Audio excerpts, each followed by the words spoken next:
Joining us now is Laura Oliveto. She is the president and programs co-chair at the Association for Women in Communications Detroit chapter, with us on the MegaCast. Laura, thank you for being with us today.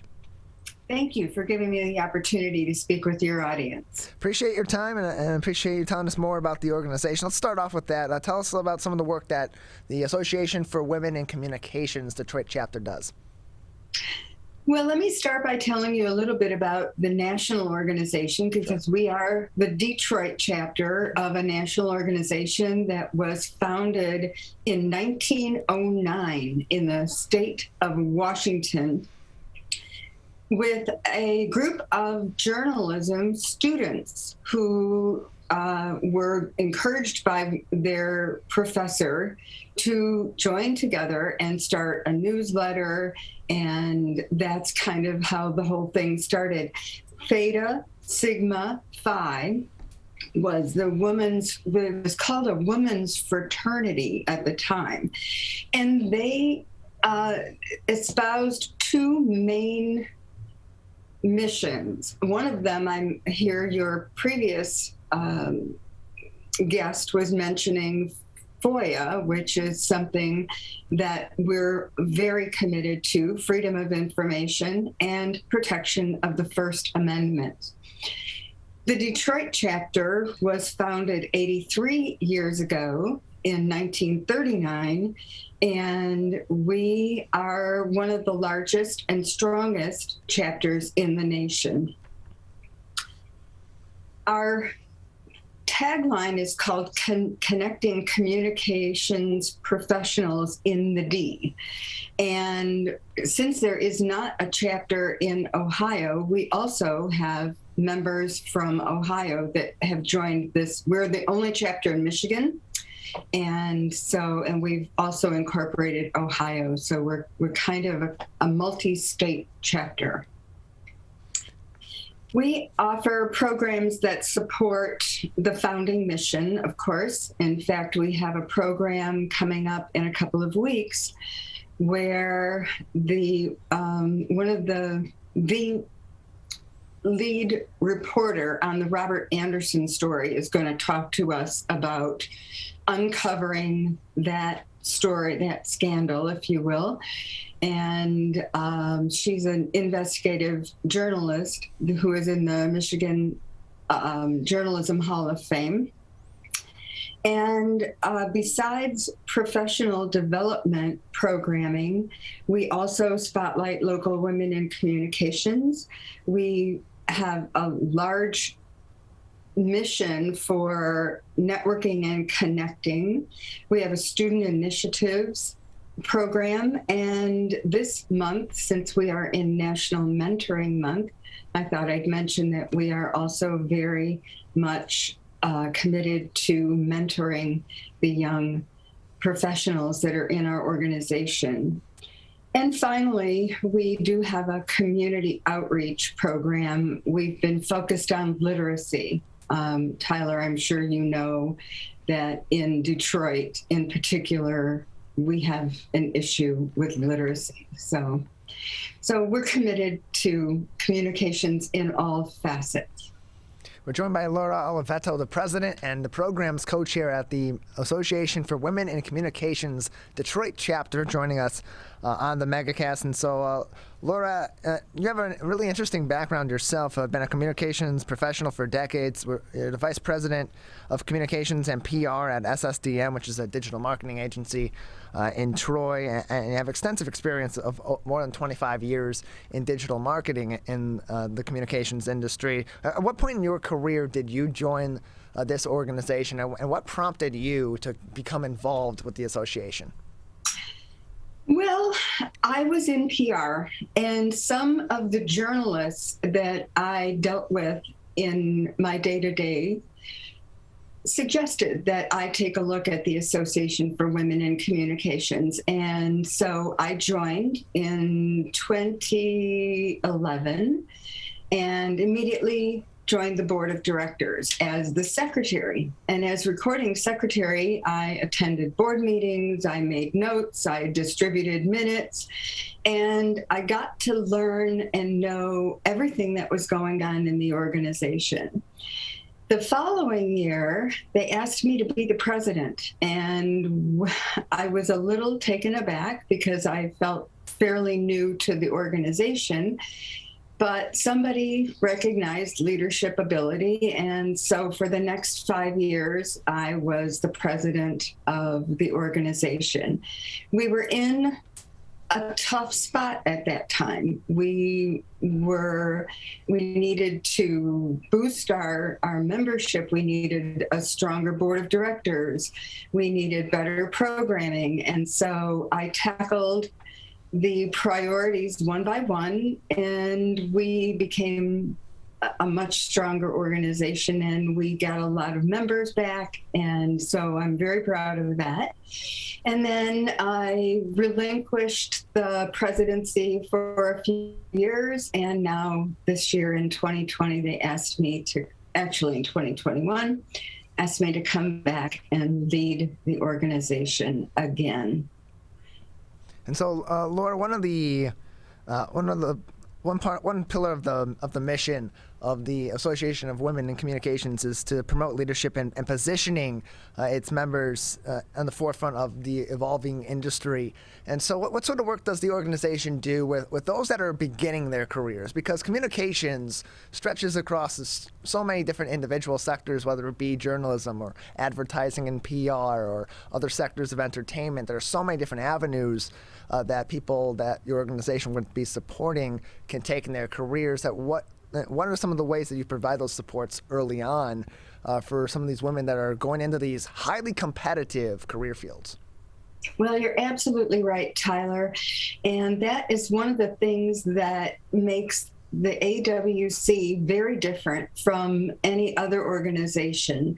First of all, we are committed to supporting women in communication, and we are a multidiscipline organization. So we do have journalists and authors and sales and marketing professionals and folks that are in, as you mentioned, all facets of communication.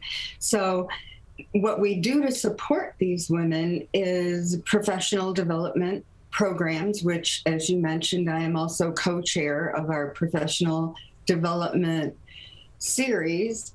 And we have a very active student initiative. So we reach out to, we have several chapters at universities around town, and we do plan specific programs for the student chapters and the student members of our chapter.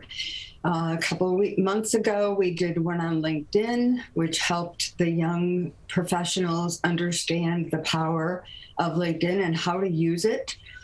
We have one coming up in a couple weeks about internships. Right now, with so many jobs being open, we want corporations and companies to be thinking about interns and making way for the young people coming out of college right now, giving them an opportunity to see what it's like on the day-to-day working in a communications field or in a company in a communications capacity. So, and we mentor the young professionals in our organization to help them in any way we can. We provide them with a job board. We provide them with mentoring programs. We provide them with referrals. We let people know at any time that when they have an opening that they should consider one of our members, because they're young professionals and they're very good. We're joined by Laura Oliveto, the president and the co-chair of programs at the Association for Women in Communications Detroit chapter. You can learn more information by visiting their website at womcomdetroit, WOMCOM, Detroit.org. learn more about everything that goes into, of course, their member benefits, their upcoming events. They have a blog as well, and an advocacy page. A lot that you can learn about the Association for Women in Communications Detroit chapter by visiting womcomdetroit.org. And so you mentioned with those internships, getting that hands-on experience for young professionals, getting those, of course, the networking element of it is so important. During the pandemic, especially over the last couple of years where there's been a lot of change in all industries, especially in communications-related industries as well. A lot of layoffs, a lot of changes in job positions, and in some situations, a bit of scarcity at certain points in time. How much more important has your work been, or how has your organization's approach to its work building those connections, building those contacts, helping these young professionals and these established professionals continue to make those connections and gain those experiences? How has that been altered or changed or innovated during the pandemic? Oh, Tyler, that's such a loaded question, but in a nutshell, because we're so committed to networking, and because networking, when we survey our membership and ask them what is most important to them about the organization, number one at the top of their list is always networking. So, and we've been hampered because typically every month we have either a professional development program or we have a networking mixer event. And while we've continued to host those events virtually, what we hear from our members all the time when we do get the opportunity to get together is, oh my gosh, it's so good to see people in person. So we're looking forward to the end of COVID so that we can all get back to connecting personally. We did some outdoor things. One of our members is the communications director of the Detroit Riverfront Conservancy. So a bunch of us went down to the riverfront in the summertime and did got outside and got down to the riverfront, and we're so excited to see what's going on down there. So we're doing outdoor things when we can, and we're doing virtual things when we can't.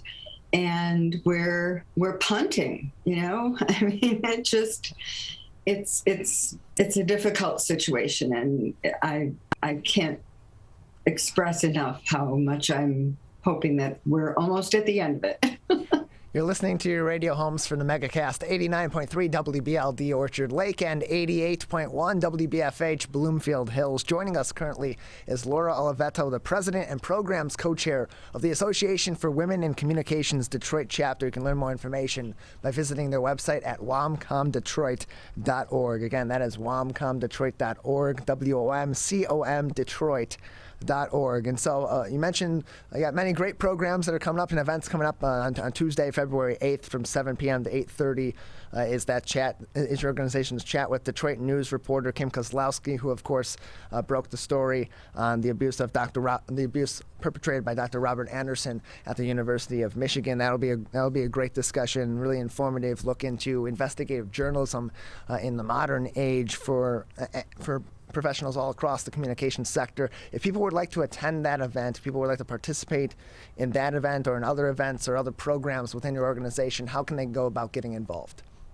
Well, you mentioned the website, and that is our hub for information and registration and everything that you need or that your audience would need to contact us or to attend one of our programs or to become a member is all right there on the website.